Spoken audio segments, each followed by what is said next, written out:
Hello there ladies and gentlemen, I'm Paul TX141 Walsh, welcoming you to an all new World of Warships gameplay today on our channel. In this episode we shall be featuring once again our Tier VII Russian Destroyer known as the Kiev. We're in a Tier 8 Domination game on the map Trap, and we're sailing alongside our good friend Ben in his Tier 7 German cruiser known as the York. The focus of today's gameplay is going to be on our application of the Kiev, and in a way a discussion of my experience with it so far, as the last time we featured it on the channel we really didn't use it too well. Link available in the top right corner of your screen as displayed now for reference.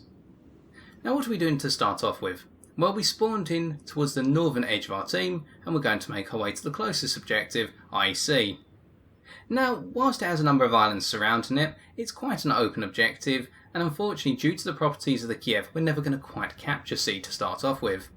So let's talk about the Kiev's properties. Concealment.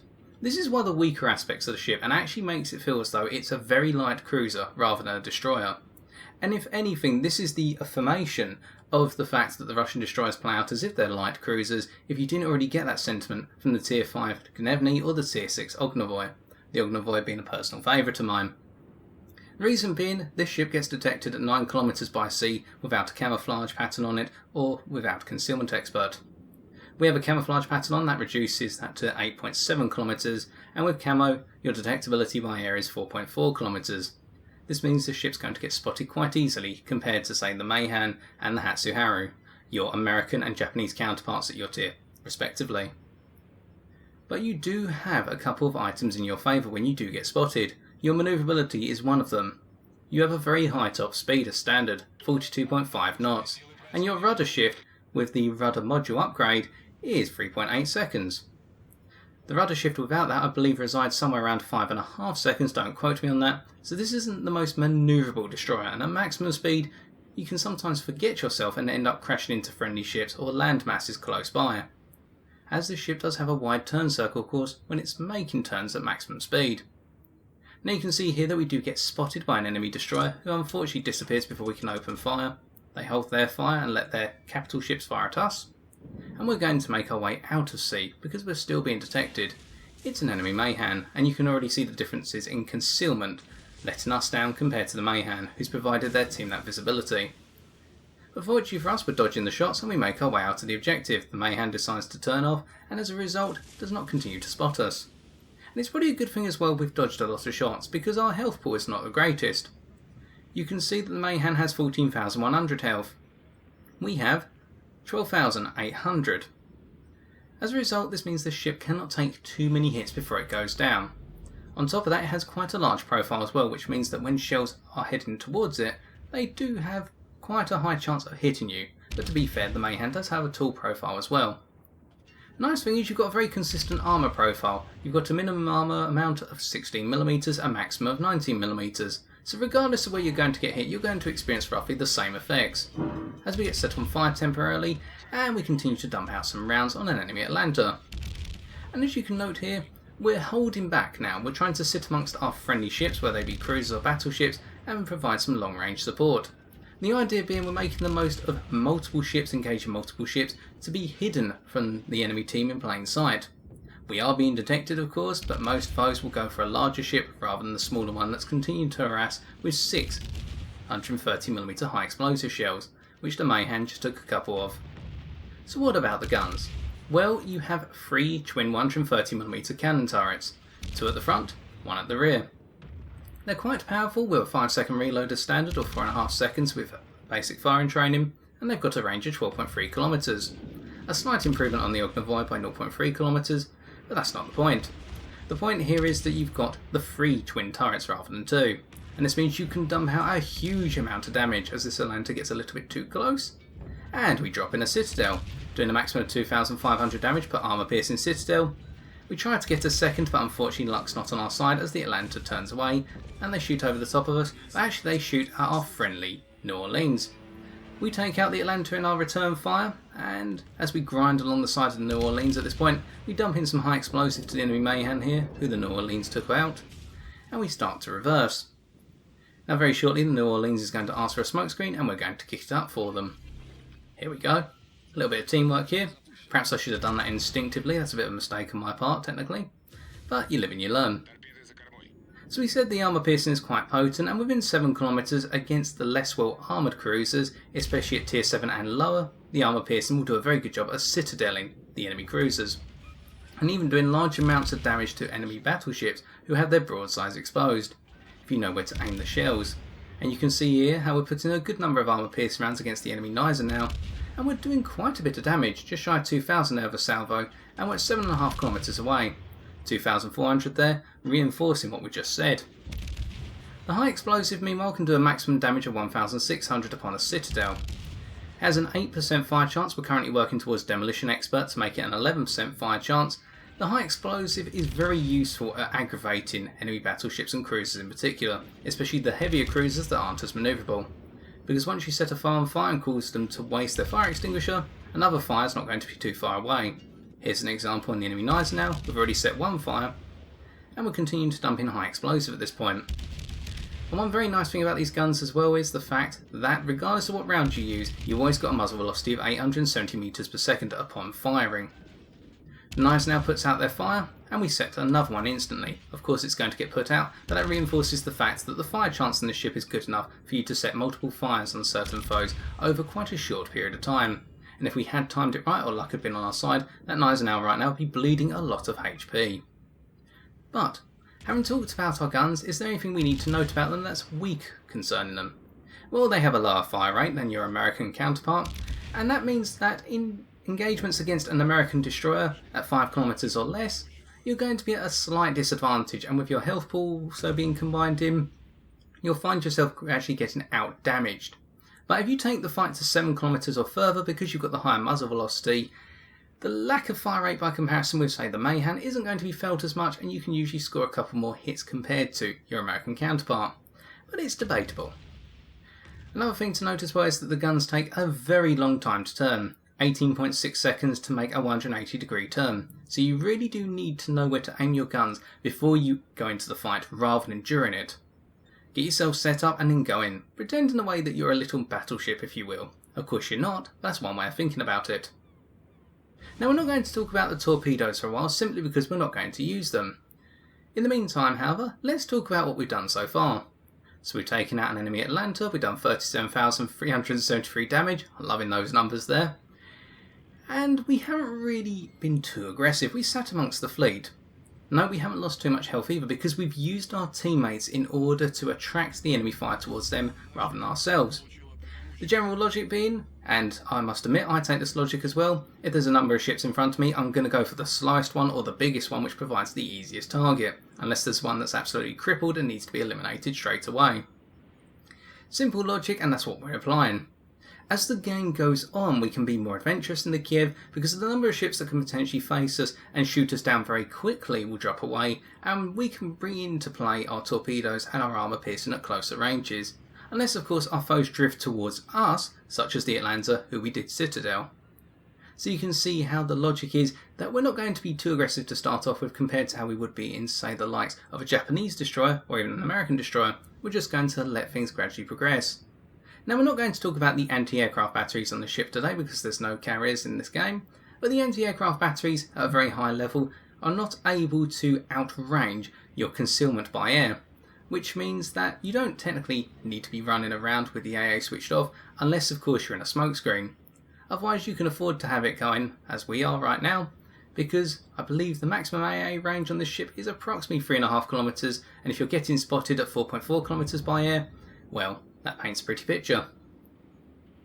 What else can we say about this ship? Well, it's a long profile once again, but we've already experienced that from the Gnevny, which means that when you do get shot at in the bow by armour-piercing shells from the likes of cruisers and battleships, you can take a lot of damage. The shells may not over-penetrate.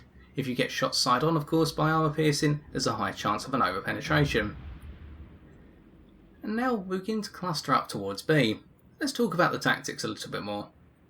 So it appears as though there's an enemy destroyer capturing B at the moment, and the game's leaning towards the enemy team. They've taken out one more ship of ours compared to what we've done to them. We're guessing it's going to be a well-concealed enemy destroyer, but we're not quite sure what's on the enemy team. We're just going to make our way in. We're being cautious. We're sitting off to the right of our New Orleans, and again, we're sitting amongst the fleet. And this is something where you have to get used to when playing the ship. A number of times I found that my teammates have accused me of camping behind them in the Kiev when I haven't rushed in at the start. But taking a more measured approach can favour you compared to when you're playing in the Mayhem or the Hatsuharu. This ship isn't a case of just charging and be a destroyer. Sometimes it pays just to think about things a little bit more. We make our way over to the right hand side of B rather than to the left. We're hoping to catch whatever's capturing the point by surprise. As we're holding up the cap now, it's most likely it's just going to be one destroyer holding the point down, as the enemy Fubuki is over in A if I remember correctly right now. Making our way in then, using our speed once again to outrun our New Orleans, and you'll note that we've conserved our speed boost for the time being. We'll use that a little bit later and we'll explain why. We note a smoke screen right in front of us now. We get ready to throw some torps at this point. We're putting them on a wide spread. Keep in mind that you do have two pentuple torpedo tubes. I believe that's 2 times 5. Perhaps my vocabulary is not too good today. But anyway, we kick up our smoke screen at this point in order to hide ourselves and shoot from the cover of it. A New Orleans is crippled in the enemy team, just over 1000 health. We hope to knock them out. We take them down to their last 251. Hopefully we'll get the kill. Not quite. We take out one of their secondaries. That's nice, but not good enough. And we take out another one of their secondaries. That's nice, but that's not good enough. But our friendly New Orleans finishes them off. And an enemy destroyer was spotted in front of that enemy New Orleans. So that's something to keep in mind. A Turvitz begins to cruise in, and there's the enemy destroyer in the form of an Ognavoy, our predecessor. And we dump in the rounds, and note how much damage we're knocking off here. 3000 in that salvo, and we finish them off with the other salvo. It's not surprising when you engage enemy destroyers if you start knocking off say 3000 to 4000 per salvo. You can do it and it can frighten enemy destroyers. So it's something to keep in mind. Now the Bismarck heading towards us, and with their 10 km secondary range we creep back into our own smoke screen at this point because we don't want to be turned into Bismarck chow.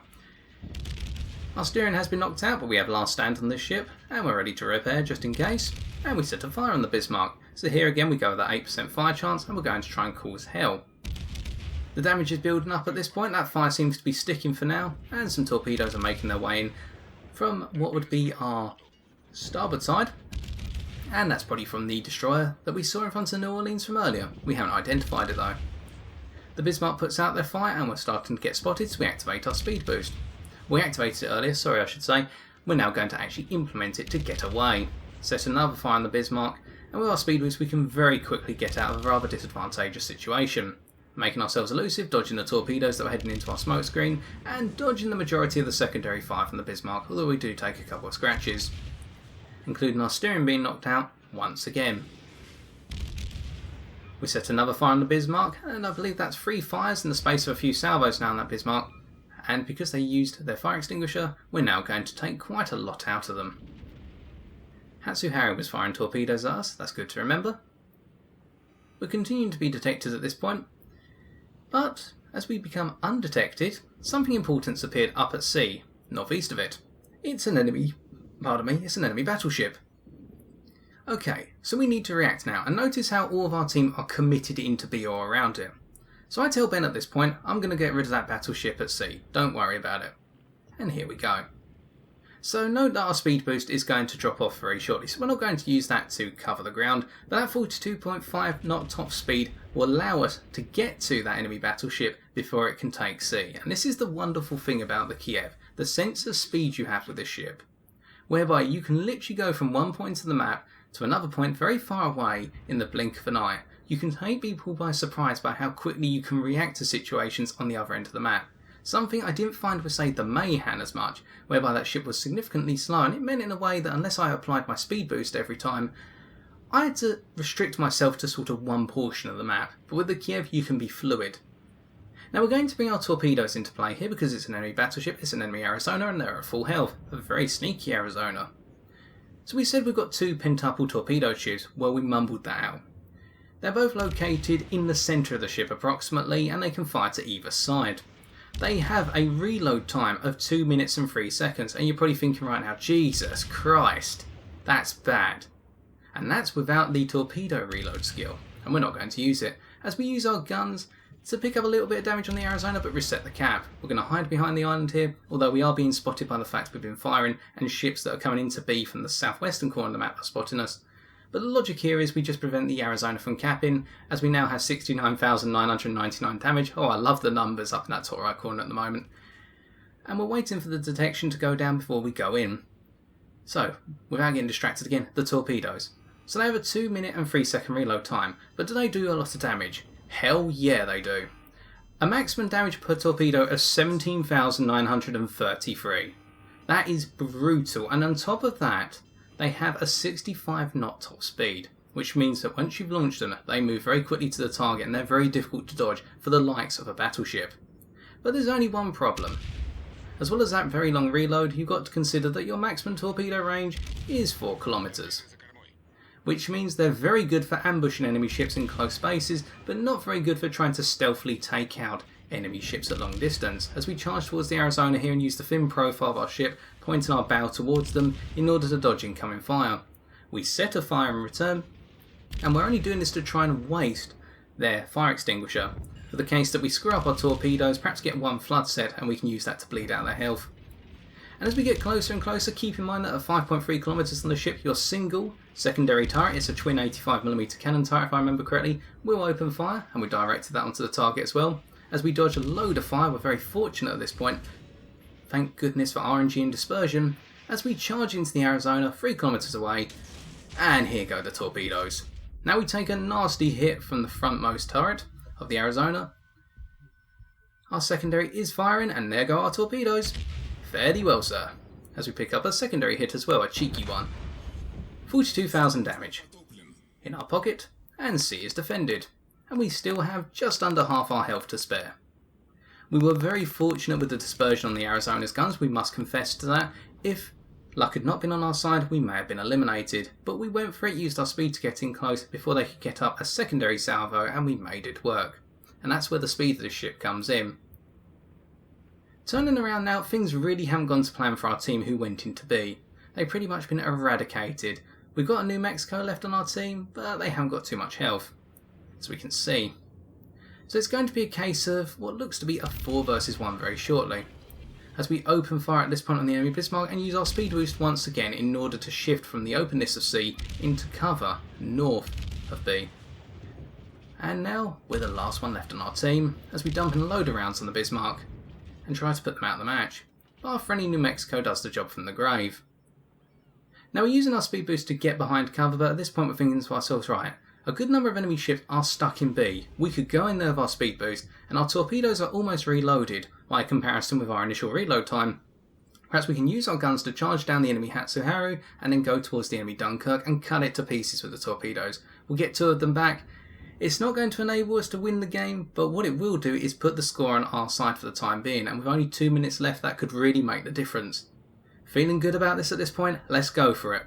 We've got the speed, we've got some health left, which means we can take a couple of hits. We'll have to rely on a little bit of luck from the Dunkirk in terms of their dispersion hitting them badly, but we'll give it a shot as we get spotted by the enemy Dunkirk, and we turn in for the fight.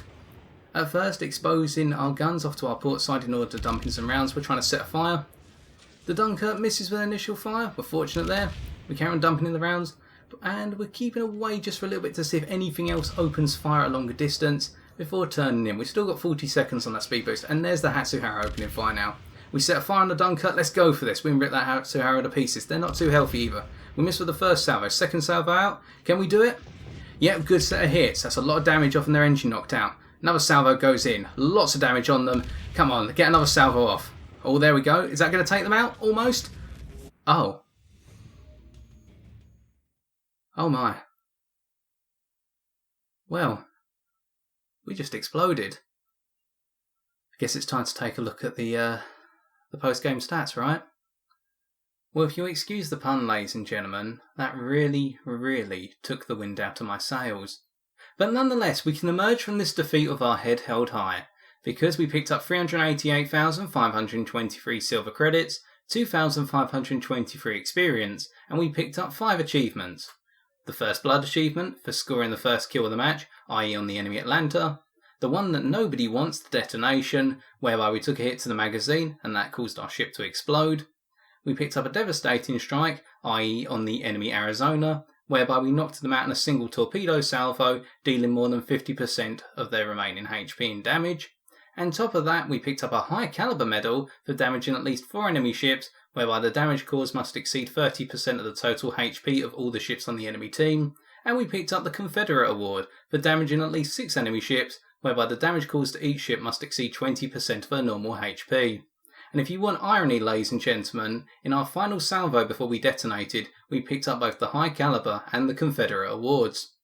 In terms of our battle performance, we dealt 137,008 damage, a personal record for me in the ship, consisting of 259 main battery hits, 4 torpedo hits, 8 incapacitations, 3 enemy ships destroyed, 10 fires set, 2 floods caused, 1 citadel hit, 19 defends, and a single secondary hit.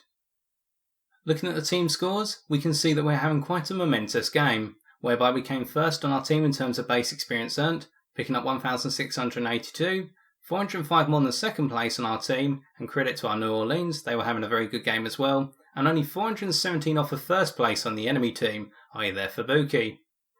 Now, by no means does this mean we carried our team, but it just goes to show that once the ball gets rolling with the Kiev, you can have some absolutely fantastic games if you use our assets well.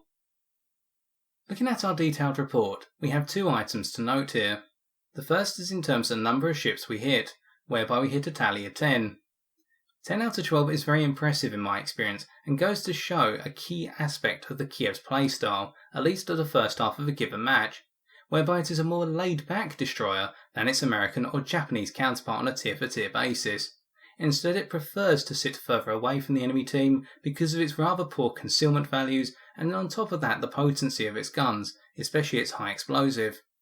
It thrives in a many versus many environment, whereby its lower profile and difficult to hit profile in general due to its speed and manoeuvrability means that it can sit amongst its teammates and dish out small chunks of damage which will gradually multiply over time, especially through the usage of high explosive and the fires that will be set. And that brings us on to our second point, which is the damage we dealt with our high explosive. 40,038 just with the shells that impacted, and add to that the 34,661 from the 10 fires we set, and that's just over half of the total damage we caused.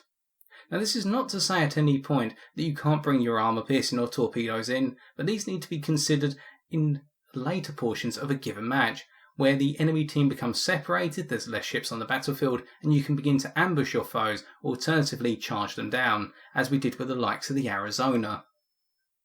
And finally, coming on to our credits and experience earned, we can see that after deductions, we walked away with 320,174 silver credits. In conclusion then, having had the opportunity to spend a little bit more time with the Kiev, I must admit I've grown fond of her. I find that she transcends the worlds of destroyer and cruiser very nicely and positions herself as a very powerful destroyer leader that can evolve into a purer destroyer as time develops in a given match. At first she prefers to sit back more towards the rest of her fleet and provide supporting fire for those destroyers that take up the front line, and as the enemy team becomes split up and more isolated, she can charge in using her destroyer-like speed and overall manoeuvrability, get right into the thick of it and use her torpedoes and armour piercing to cause absolute mayhem and hopefully help the team secure the victory. But unfortunately, in the case of today's gameplay, even though we used her capabilities very well, it just was not meant to be. And so I've been TX141, and if you've enjoyed this video, why not leave a like, comment or subscribe for future World of Warships videos on my channel. But until next time, ladies and gentlemen, take care and fair seas.